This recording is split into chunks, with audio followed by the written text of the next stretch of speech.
Hey, this is Natalie Grant, and you're listening to Dispatch Radio. All right, folks, we have a great guest with us. He is the author of I Don't Have Enough Faith to Be an Atheist. Correct, not politically correct. One of my favorite books. Love that book. Dr. Frank Turek is with us. We're going to talk about some different things that he's doing. Crossexamine.org is an amazing website. We're going to talk about that. Dr. Turek, how are you? I'm great, Brandon. How are you? Oh, we're so blessed, and thanks for fitting us into your schedule. And I want to get right to Cross-Examine because I think this is just such an incredible outreach in a way to deal with a massive problem that we're having with our church, and that is that, you know, it says 75% of kids leave the church after high school, and your group really kind of helps dive into that. So tell us a little bit about why you think that's happening and what you're doing to help rectify that. Well, yeah, as you mentioned, 3 out of 4 walk away from the church once they leave the home, and there's a number of reasons for this, but one of the reasons is intellectually they don't know why Christianity is true, and that's primarily because we've never told them why it's true. We've never given them any evidence. We simply send them off to college and tell them to believe rather than do what the Apostle Peter said, always be ready to give an answer for the hope that you have, or love the Lord your God with all your heart, soul, strength, and mind, as Jesus himself said, or demolish arguments and take every thought captive to Christ, as Paul said. It just makes good sense, obviously, even outside of those biblical commands, to know what you believe and why you believe it. And so we try and show people through a book that I co-wrote with Dr. Geisler called I Don't Have Enough Faith to Be an Atheist. We try and show people why Christianity is true. We go to colleges, high schools, churches. We have TV, radio. We have a new app, a Cross-Examined app, which is free, which helps people do this as well. So that's what our mission's about. You know, what I think is great about this is because it was one of the things that really transformed my life. You know, when you're in the church and you're growing as a Christian, many times we're stuck in the cycle of, I believe it because the Bible says it so, but you end up in this sort of loop, but you never really actually get to the core backing up with evidence or refuting different things of why you believe things. Your book does that. So tell people a little bit of how you approach that when you go to, let's say, a college campus or, you know, speak to a large group of youth. Well, college campus, there's only 4 questions that you need to answer in the affirmative to say that Christianity is true. We do this on colleges, high schools, churches, and the 4 questions are this. Does truth exist? Does God exist? Are miracles possible? And is the New Testament historically reliable? Truth, God, miracles, and the New Testament. Now, obviously, the reason you cover the first question, does truth exist, is because some people will say, well, there is no truth, to which we always respond, is that true? Right? Is it true that there is no truth? You see, it's self-defeating to say that there is no truth, that all truth is relative, or there are no absolutes. That's just self-defeating. It's quite obvious that truth does exist, because the people who say there is no truth are actually making truth claims. So we cover that first. And of course, if there is no truth, then obviously the Bible can't be true, but any book written by an atheist couldn't be true either, right, if there was no truth. So it's quite obvious that relativism or postmodernism aren't true. So we deal with that first. The second question, does God exist? We give 3 arguments for the existence of a spaceless, timeless, immaterial, powerful, moral, personal, intelligent creator. I don't have time to go through them here, but let me just give you one of the arguments, or one of the conclusions of one of the arguments, and that is that the universe had a beginning out of nothing. So once there was no space, no matter, no time, and then the entire space-time continuum leapt into existence. Now, the cause can't be something natural because all of nature was created. The cause must be something spaceless, timeless, and immaterial because space, time, and material were created. So we're thinking here about a spaceless, timeless, immaterial, powerful, intelligent first cause. Powerful because he had to create out of nothing, and intelligent because he did so with extreme precision, which is another argument we provide for the existence of God. So I think we can provide good evidence that this God exists. So that's the second question. The third question is, are miracles possible? Obviously, the Bible can't be true if miracles are not possible. But the greatest miracle in the Bible has already occurred, and we have scientific evidence for it. And the greatest miracle is the first verse. In the beginning, God created the heavens and the earth. So after giving the evidence for God, when we get to miracles, we say, look, the greatest miracle is the first verse. That God created the heavens and the earth out of nothing. If that's true, he can do whatever he wants. It's not logically impossible inside the universe, including resurrecting Jesus, parting the Red Sea, doing the Jonah miracle, the Noah miracle. Any of the miracles in the Bible are easy for God to create the universe out of nothing. And then we get to question 4, is the New Testament reliable? And we give several lines of evidence that it is. So that's what we tend to do. And then we answer a lot of questions, quite obviously, at these seminars. And by the way, if the New Testament's reliable, you get the Old Testament thrown in. Why? Because if Jesus really was God, as the New Testament documents claim he is, then whatever God teaches is true. Jesus taught the entire Old Testament is the Word of God. So if the New Testament's just historically reliable, you get the Old Testament thrown in. Now, all the details are in the book. I don't have enough faith to be an atheist, and they're also in a 12-part DVD series. But I just gave you the kind of the framework of the entire series here in 2 or 3 minutes. But all the details are in the series. It is a fantastic book. We'll link to that, folks, so you can get the book for yourself. It's one that definitely, in part, helped change my life because it really starts to dig down and drill down to self-examination and some self-evaluation of your belief systems and what you truly believe, and then more importantly, why you believe them. And let's go to the next scientific spin on this, though, by backing up a little bit to what you were saying about the universe, because now, of course, scientists, and we've seen actually publication, we've linked to those in our news articles, where science will back off the Big Bang Theory and creation. Now they're on to string theories and multiverse theories and whatever. And what's the biggest flaw in that, in your opinion? Well, science doesn't say anything scientists do. That's the thing that people always need to realize, and that science doesn't interpret the data. Scientists interpret the data. So science doesn't say a thing. All data needs to be interpreted. It's scientists who say certain things.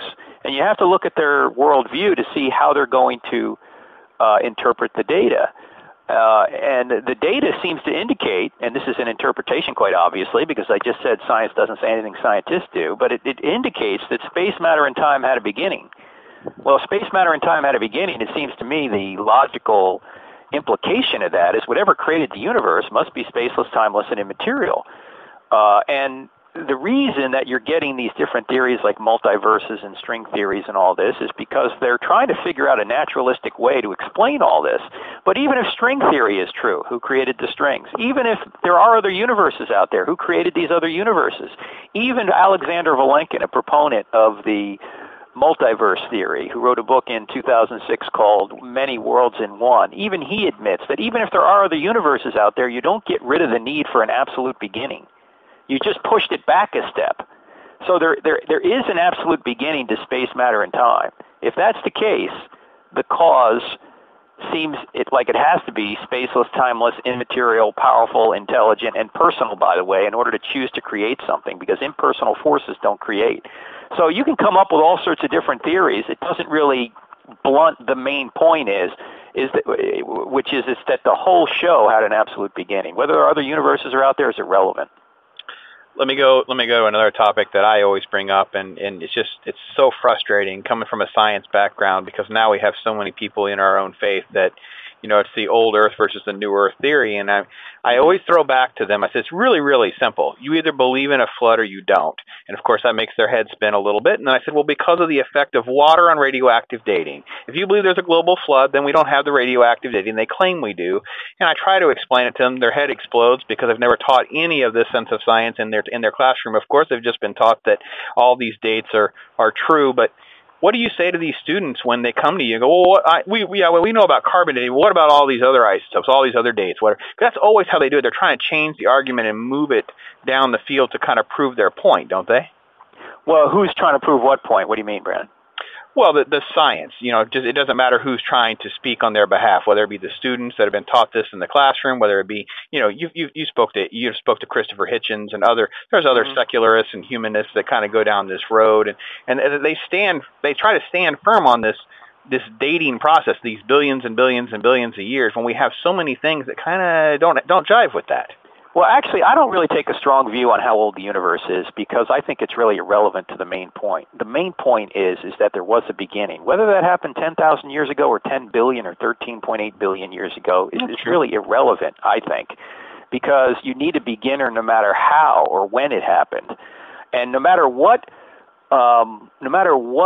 dating method you use, you're always making assumptions you can't prove. Even the speed of light from the stars, you're assuming the speed of light hasn't changed. Well, how do we know that? Well, we use the principle of uniformity to come to that conclusion.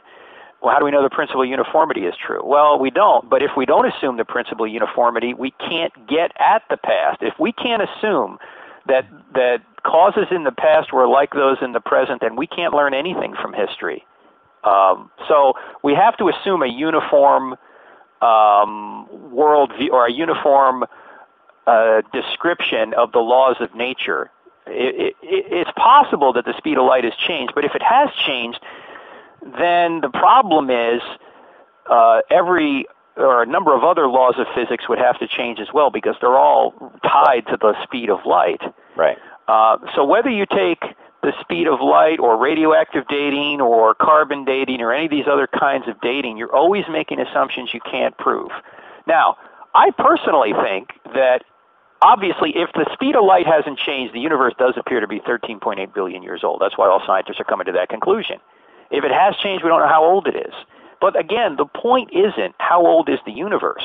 The point is that the universe had a beginning, and by the way, also has a sustainer. So whether you're an atheist or a Christian, you have to deal with that issue, and that's the main issue in my mind. That's a great topic for another time, absolutely. The sustainer, that's a great argument.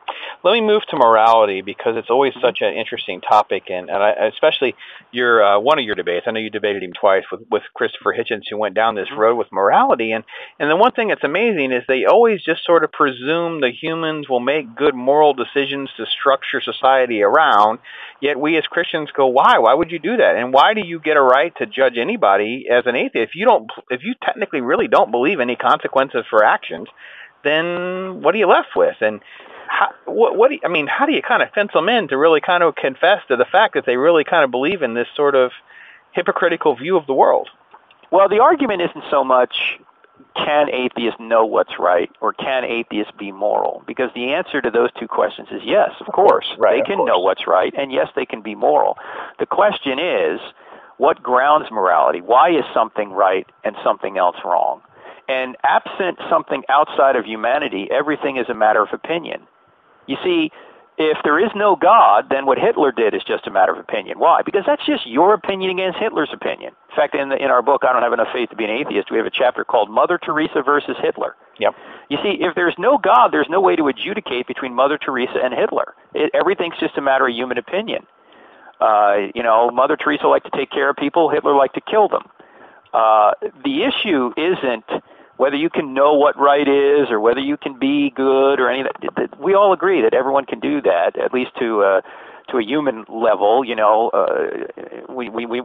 might say theologically none of us do good according to God, but that's not what I'm talking about here. I mean, people can demonstrate what we would all call civil behavior without believing in God. The problem is they can't justify why that behavior is good. In fact, it's been put this way, or I put it this way in a new book I'm writing right now called Stealing from God, that you can deny, or let me put it another way, you can know what a book says and deny there's an author of that book.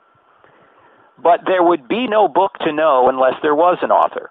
Yeah. Similarly, atheists can deny, or atheists can say they know what good is or what right is and deny there's a God. That's true. But there would be no right or good in an objective sense unless there was a God. So much, Brandon, this argument gets diverted into, well, you're saying I don't know what's right, or you're saying I can't be good. That's not the argument. And this was the problem I had with Hitchens, because he would keep trying to divert it to that topic. My point isn't whether you can be good or know what's good. My point is, what is the foundation of good? If it's just your opinion or my opinion, that's not objective. That's subjective. We're changeable subjects. It's got to be in an objective, authoritative, unchanging standard. That's what we mean by God's nature. Well, they definitely don't want that, because we can't have unchanging. It always has to be fluid and changing, correct? I mean, we're already living in a world of moral relativism, right? We just posted a little story a few days ago, the co-founder of Planned Parenthood, again, trying to be morally relative on when conception begins, because if she tries to pin anything down, then therefore it creates a moral contradiction for people who might fall one side or the other. Yeah, the problem is, though, she's not morally relative at all. She thinks a woman has an absolute right to abort her child. See, that's a moral position. You see, the only thing that these people think are relative are the values that God says are absolute. Yeah. See, they think those are relative, but the absolutes they come up with, like somebody has an absolute right to murder their child, they think that's an absolute right. You see, they're not really relativists when it comes to their own morality, their own values. They think those are absolute. And similar I know you wrote a whole book on the same-sex marriage thing, because here's where we end up with a quandary now, because America has allowed itself to get so far down the slippery slope.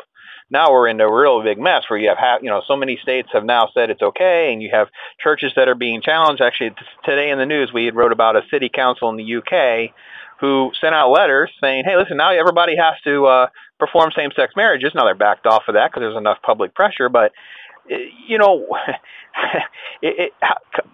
Christians have to know they have to be engaged a little bit about understanding what God's principles are and how to apply them. So how do you help coach them and guide them on that element of being tolerant? Well, the first question I ask people is, what do you mean by that? What do you mean by tolerance? Right. What does tolerance mean I have to agree with everything you say? Well, if that's the case, why don't you agree with everything I say? Right. No, tolerance means that you respect someone else's opinion even though you don't agree with it. In fact, in order to tolerate somebody, you have to disagree with them. Right. You don't tolerate people you agree with. You only tolerate people you don't agree with. And by the way, are Christians commanded to be tolerant? No, they're commanded to be loving. See, tolerance is too weak. Tolerance says hold your nose and put up with them. Love says reach out and help them.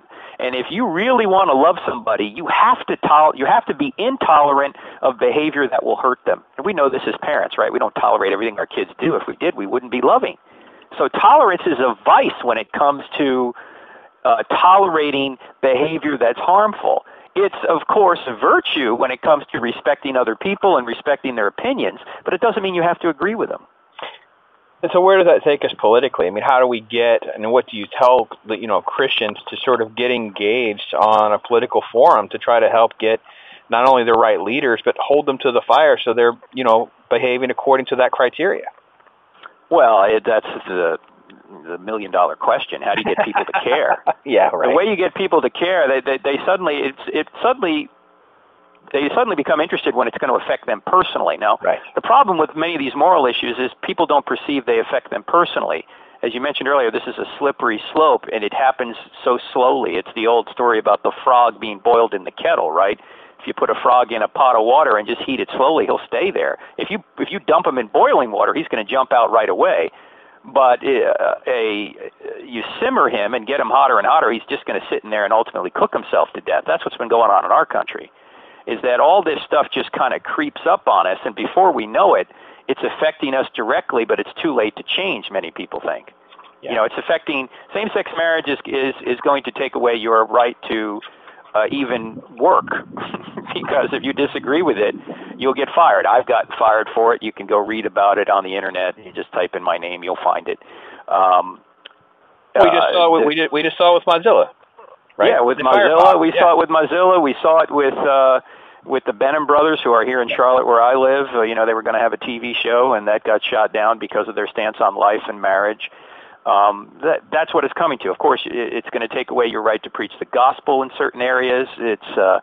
It's going to take away your right, as it has in states that have same-sex marriage, particularly Massachusetts, to be involved in your child's curriculum, because if they teach positive aspects about homosexuality, now in Massachusetts you have no right to yank your kid out of that, even if he or she is in kindergarten.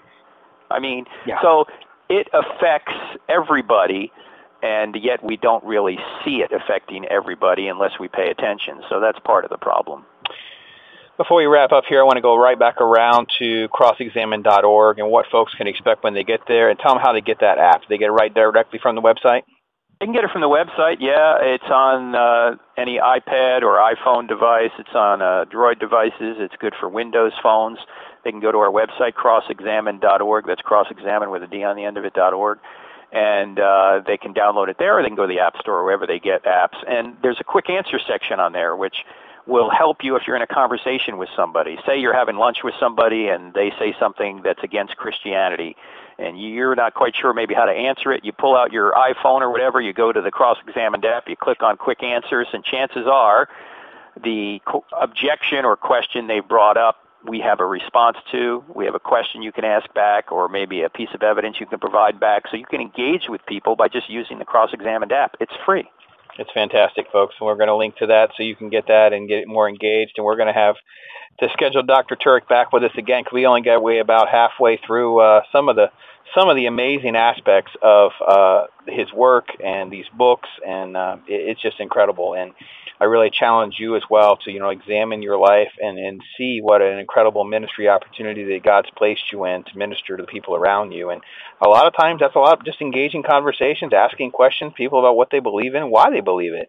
And books like this can really help them and really understand how self-examine, so to speak. So, Dr. Turek, I appreciate your time. I know your busy schedule, and I look forward to seeing your next book. And do we have any idea when that'll be? Yeah, that next book will be out in January 2015. It's called Stealing from God. Stealing from God. Good. Yeah, it's about how atheists have to steal aspects of the theistic world in order to make their case. So they're stealing from God to try and say atheism's true, which obviously doesn't work. Yes, very, very good stuff. Very good stuff. Dr. Turek, thank you again for your time. Thanks, Brandon. I appreciate it. All right, bye-bye. So when's that going to play? I will try to work on that the next couple of days. My wife's actually having a surgery done tomorrow, so I'm going to be trying to work that into the schedule. But we air on Friday and Saturday. Where do you air? We're out of Central Florida. Oh, okay. So you're on the regular radio waves? Yes. Yeah. Okay. Yeah, but I will probably have it up on YouTube and stuff before then. It makes it easier for them to edit from when we play live and go from there. So yeah, it's great. Thank you again for fitting us into your schedule. And man, I tell you, I could talk your ear off forever, because the apologetics thing has just been so life-changing for me, coming from such a strong... Well, I work with so many atheists. When you work in the medical field, there's all sorts of crazy things that come up around you. So yeah, it's pretty amazing when you work in the medical field and you see how the body heals itself, that you would think that, there's no God. Well, and the irony is, and they always just point to something that's so apples and oranges related. It's like you always point to some, you're talking about the way, immunoglobulins work. You're talking all sorts of different aspects, and they always point to some crazy, like, how did we go from that to this? But everything in science is like that. It's like, you believe that we went from nothing to a single cell, but you can't explain the billions of steps that it would take to get to that single cell. And you just ignore the fact that gap is there. Right. It's incredible. And there's just sometimes no way to get your head around that sometimes. Well, that's why you got to ask him, if Christianity were true, would you become a Christian? See what they say. Yeah. Now, is your wife okay? Oh, yeah, it's something very minor, but it's still just, I got 5 kids. So for me, anything like this is kind of a chaotic scenario to have to juggle around Mama being down for a couple of days and doing all that. So, but it'll be good stuff. I look forward to talking to you again, and look forward to another book. That's fantastic news and good stuff. All right, thanks a lot. Let's do it again. All right, take care. All right, see you. Bye-bye.